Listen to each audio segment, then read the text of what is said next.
High, এখন দুপুর 2টো বাজে, বোধহয় 3টেও বেজে গেছে।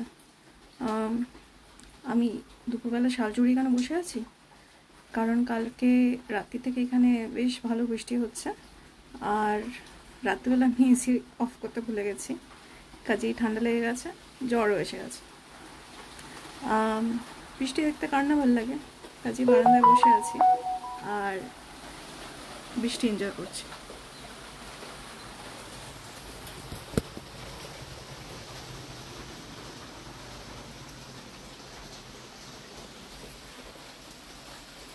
এবারে আসি আমার লুকে। আপনারা ভাবছেন যে মহিলা যদি বাড়িতেই আছেন তো মেকআপ কেন করে রেখেছেন? অ্যাকচুয়ালি না, আমি মেকআপ করিনি, বা খুব সামান্য করেছি।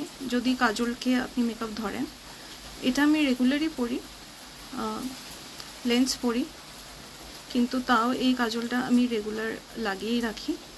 এটা নন কমেটোজেনিক, স্মাজ করে না অন্যান্য কাজলের মতো, এবং এটা যদি আমি রিমুভ নাও করি তাহলেও কিন্তু কোনো ইরিটেশন হয় না। তো কাজলটা কি, ভিডিও দেখুন জানতে পারবেন। আর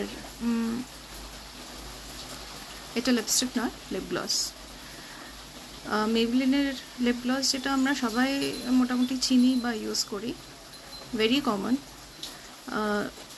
প্যাক অফ 2 আমি অ্যামাজন থেকে বোধহয় 250 টাকায় কিনেছিলাম, এবং এটা চলছে, কবে যে কিনেছিলাম মনেও নেই। সেম ফর দ্য কালার বার কাজল, এটা আমি নামটা বলে ফেললাম, কালার বার, রাইট, কালার বার কাজল। তো এটা আমি কিনেছি প্রায় ওই বছরখানেক হয়ে গেল, এখনও শেষ হয়নি। এবং অ্যামাজন থেকে বোধহয় কিনেছিলাম, বা নাইকা থেকে 550 টাকা দাম দিয়ে। 550 টাকায় এরকম একটা কাজল, যেটা আপনি সারাদিন পরে থাকতে পারবেন, স্মাজ হবে না, আপনার চোখ কালো হয়ে যাবে, চোখের তলাটা কালো হয়ে যাবে না, এবং আপনাকে প্যান্ডা বা হাড়ি চাচা পাখির মতন লাগবে না। সেরকম কাজল 550 টাকায় পাওয়াটা কিন্তু বেশ গুড ডিল।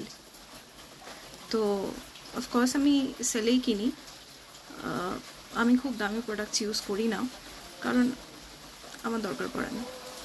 স্কিন কেয়ার যদি বলেন তো না, কোনো ফাউন্ডেশন বা কোনো ক্রিম কিচ্ছু লাগিয়ে কিন্তু আমি বসিনি। সানস্ক্রিন লাগিয়েছি। সানস্ক্রিনটা আমি রেগুলার ইউজ করি, কারণ মেঘলা দিনেও কিন্তু সূর্যের রশ্মি আপনার ক্ষতি করবে, স্কিনের পিগমেন্টেশন হবে এবং আরও নানান রকম সমস্যা দেখা দেবে, যেমন র্যাশ, পিম্পলস, বা স্কিন তো ডেফিনেটলি কালো হয়েই যাবে। তো সানস্ক্রিনটাও আমি কিন্তু ডেইলি ইউজ করি। আর স্কিন কেয়ার রুটিন, একটা definite skin care routine follow করি। আর কিছু হোমমেড প্যাকস, যেগুলো বানিয়ে ফ্রিজে 7 দিনের জন্য রাখতে পারি, সেই প্যাকসগুলো লাগাই। তো এগুলো বানানো সব কিচেন ইনগ্রেডিয়েন্টস দিয়ে, আপনাকে বাইরে থেকে কিছু কিনে আনতে হবে না, বা কোনো দামি কিছু প্যাক, আর্টিফিশিয়াল প্যাক ইউজ করতে হবে না, যেগুলোতে অনেক কেমিক্যালস থাকে। এগুলো আপনি আপনার কিচেনের নানান রকমের ভেজিটেবলস, ফ্রুটস, বেসন, ময়দা, চালের গুঁড়ি, সেদ্ধ চাল, এসব দিয়ে বানাতে পারেন।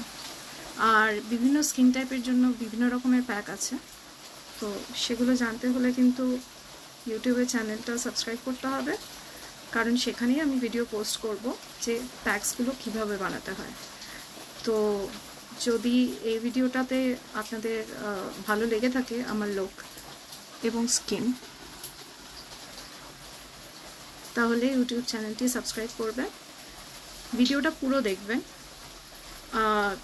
পুরো না দেখলে আপনারা বুঝতে পারবেন না যে কোন স্কিনের জন্য কোন প্যাক বানাচ্ছি।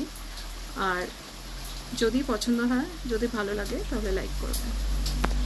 আপাতত bye, and thank you for watching this video.